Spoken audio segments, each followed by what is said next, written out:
put your hands together for Chris Hudson!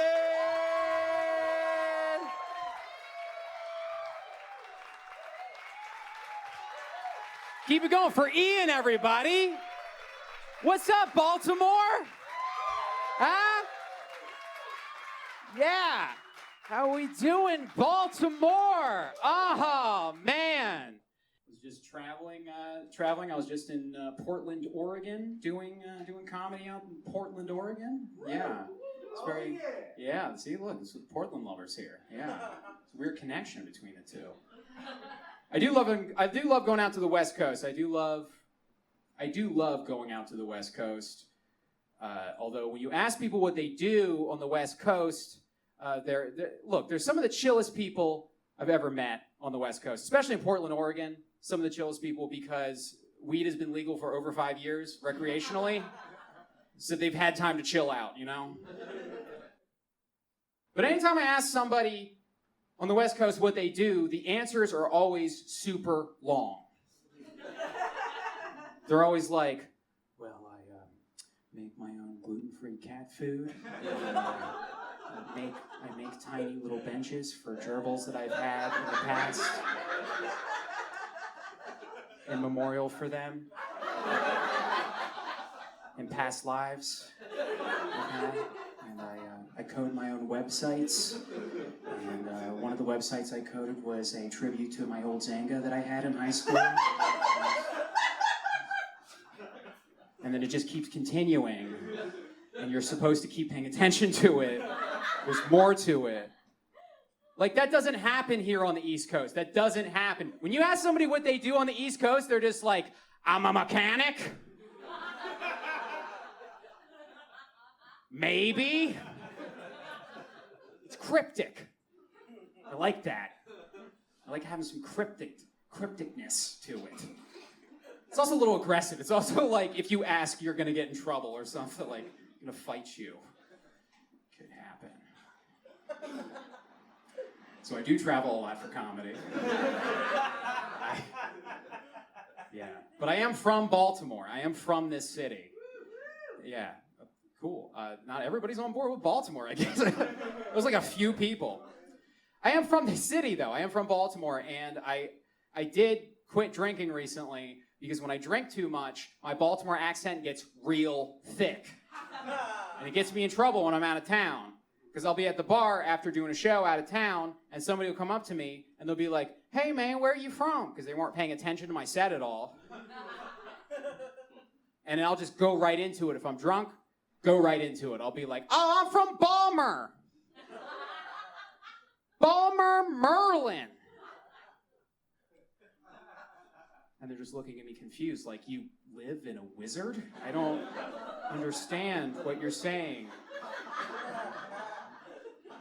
And then I just get a little embarrassed. I'm like, oh, I'm sorry, I'm just turd. I'm turd. And they're kind of like backing away, looking to their friend like, yeah, he does seem kind of like a turd to me. Smells faintly of sewage, this guy. I don't understand. I used to get really drunk and ask Siri questions. I don't know if you guys got into that at all. And the Baltimore accent, again, would come on real thick. So it was past midnight one night, and I was super drunk, and one of my ideas, because usually when you get super drunk, you have ideas, and you're like, I got them, let's do it now.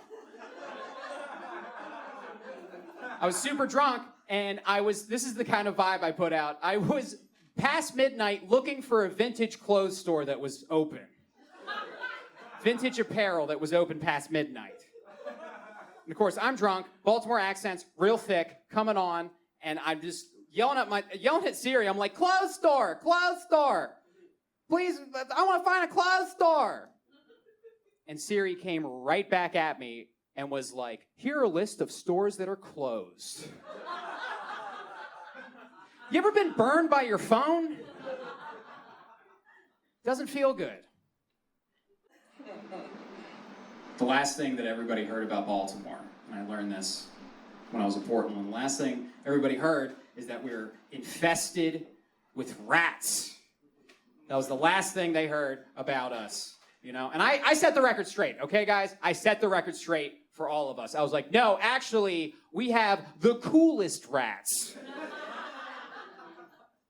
We do. I was walking home one day.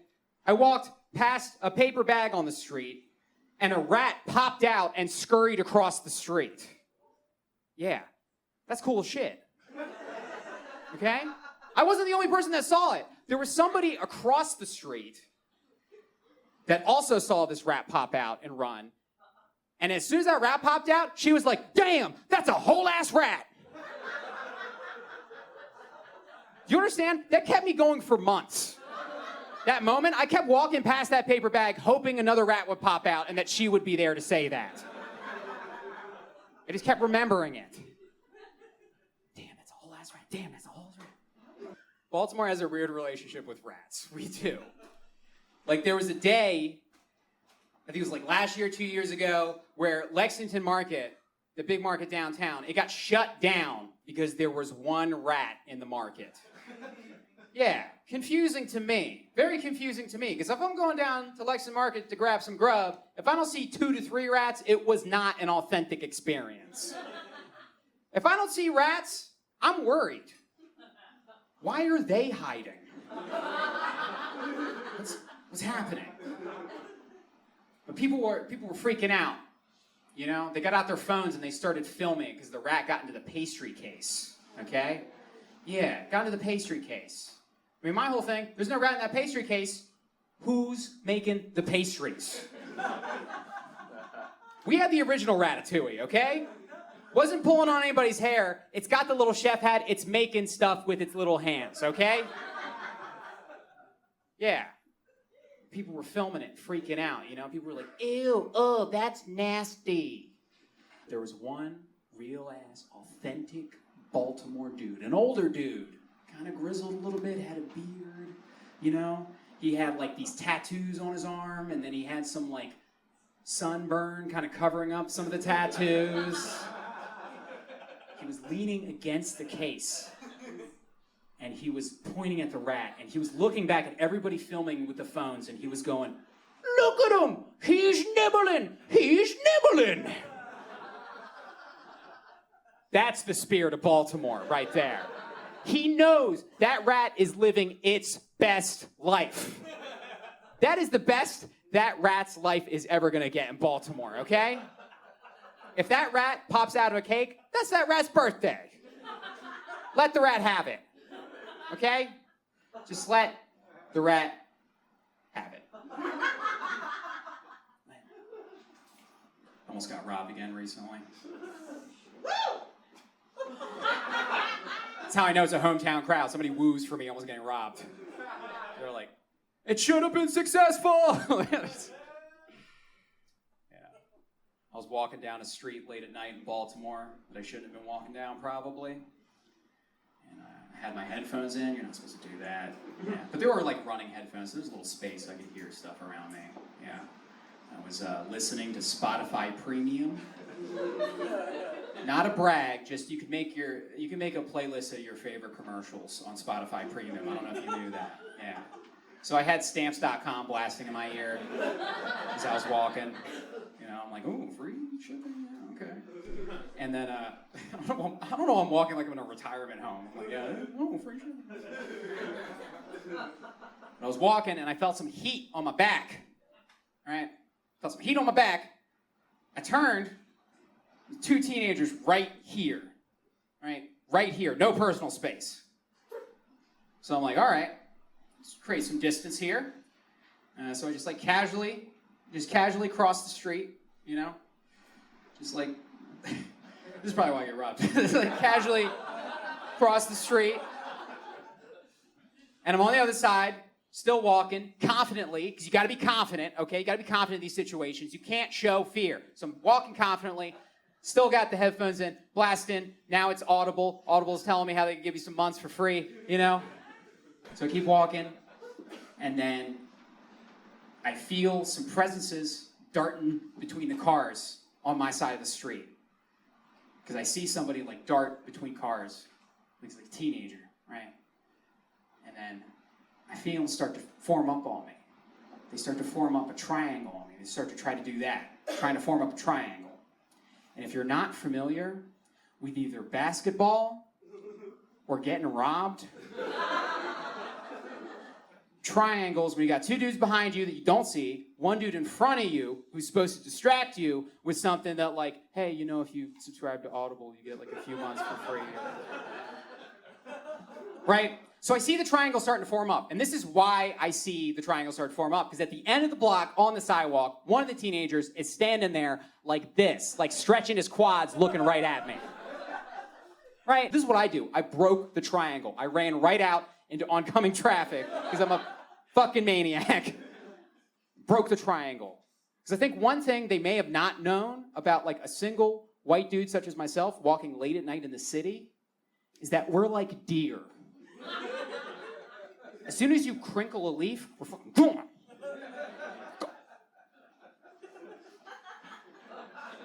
So I broke the triangle.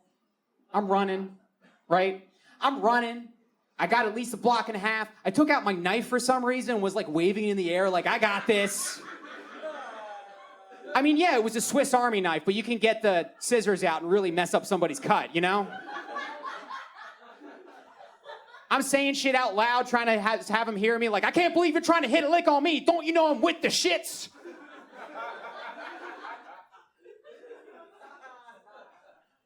So I got a block and a half on them, and this is the most disrespectful part, because they shout after me, okay? They shout after me, and this is the part where I realized what kind of situation this is.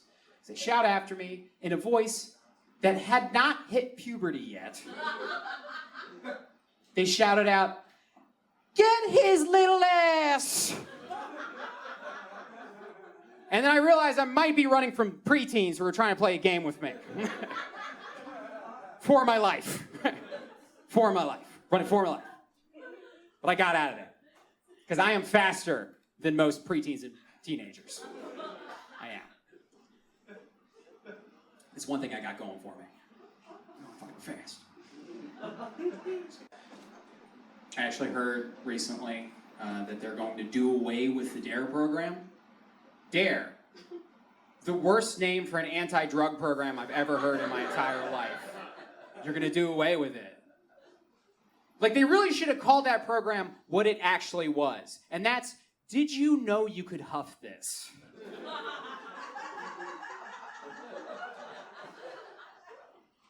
I didn't know that I could go home.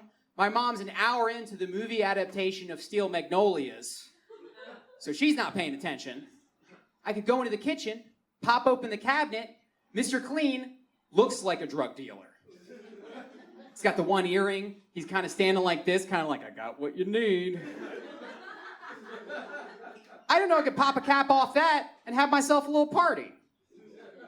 Before the DARE program, didn't know that. Yeah. Actually, I was in the program. I was in the DARE program. Yeah, I took it in elementary school. Yeah. When I took the DARE program in elementary school, they held it in an expansion trailer at my school. Yeah, the overflow trailer. Basically just storage for more kids is where they held the DARE program. They had a cop teaching it. Yeah, substitute cop. Right, a bitter cop. He used to pose ridiculous scenarios to us kids. Ridiculous scenarios. He used to pose scenarios like, your neighbor Juan comes over with a knife and some meth. What do you do? I don't know, become friends with him? We're 8. We're 8 years old. We don't have any friends. He seems cool. He's got weapons. Become his friend. They had a police dog come into the expansion trailer for like a live Scruff McGruff program. Yeah. And the police dog bit one of my classmates. Right. I don't know if this is going to be surprising to any of you guys, but that classmate later in life ended up doing a shit ton of drugs. Probably to deal with the fact and the trauma that he got bit by a police dog. The final project in DARE to graduate the program, you had to make a diorama of you being above the influence of drugs. I know, right? Yeah. That's what they had you do. Diorama, you being above the influence of drugs. Everybody brought in their presentation boards. Some of them were like the side of cardboard boxes. It's like those parents just don't know whether you're in school or not. They don't care. They're like, go to school, and they just shove you outside. You're supposed to go somewhere. Some kids had projects people obviously helped them with. All printed out, all nice pictures of David Hasselhoff and shit.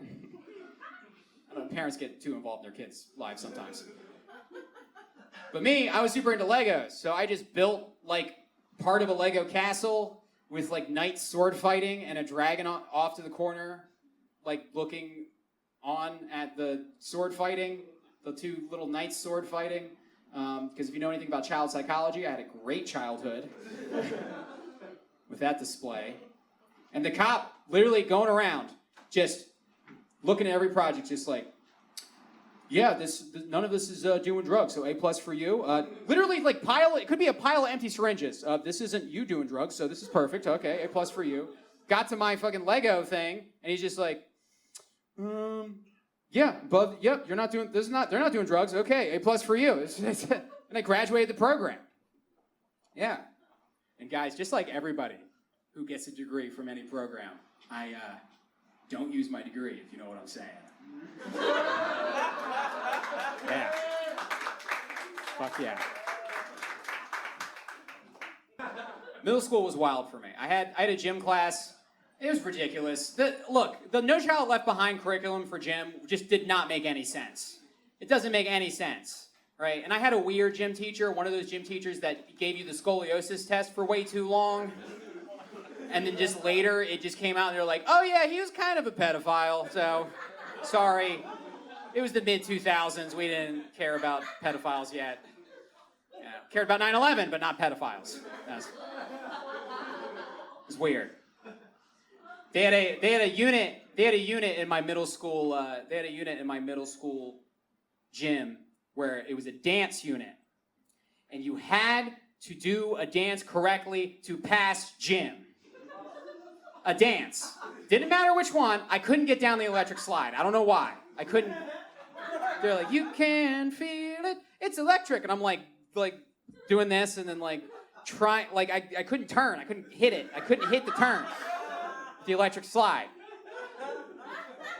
But one thing I did do, one thing I killed the shit out of in my middle school dance unit, which was required by the No Child Left Behind Act to pass gym, was a dance from like the 50s, a line dance called the Alley Cat. Okay? It was called the Alley Cat. And taking me out on my first stand-up comedy album is going to be me doing the shit out of the Alley Cat. Yeah.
Yes, I am going to do this as long as the song is done.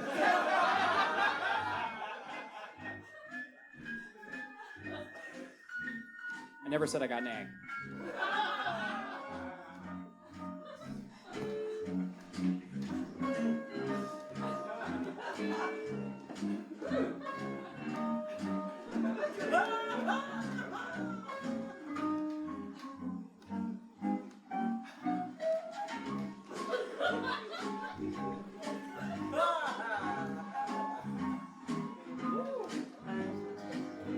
Yes, I did do this at my senior prom.